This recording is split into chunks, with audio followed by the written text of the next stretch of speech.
यह कहानी है एक अनोखे एलियन की, जिसका नाम था सूखा लकड़ा।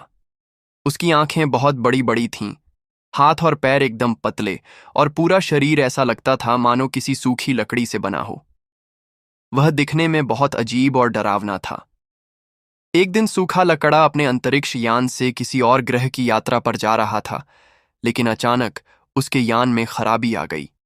मजबूरी में उसे पास के एक हरियाले ग्रह पर आपातकालीन लैंडिंग करनी पड़ी।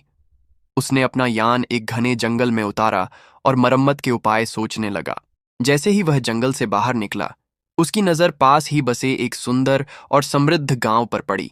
गांव एकदम हरा भरा था, लोग खुश थे, और हर घर में सोना, चांदी और हीरे जैसी संपत्ति थी।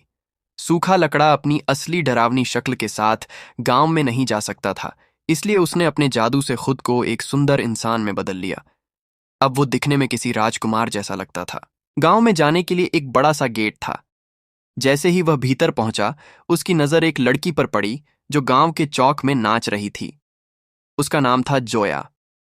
जोया अपने पिता के साथ गांव में रहती थी। उसके पिता एक मेहनती किसान थे जो रोज सुबह खेतों में काम करते, खासकर केले की खेती में।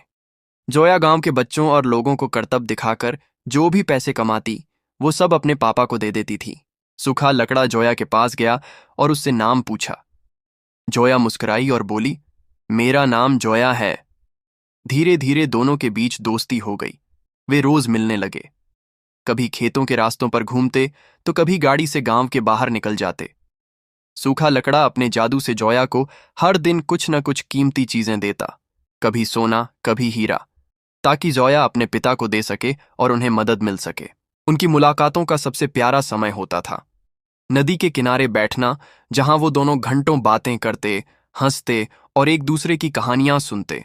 लेकिन एक दिन गांव का एक आदमी उन्हें नदी के किनारे साथ देख लेता है। वह तुरंत जाकर जोया के पिता को बता देता है। गुस्से से भरे जोया के पिता घर जाकर एक डंडा उठाते हैं और सीधे नदी के किनारे पहुंचते हैं।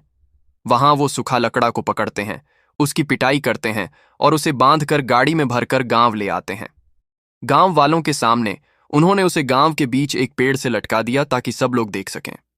जोया दौड़ती हुई वहां पहुंची और जोर जोर से रोने लगी।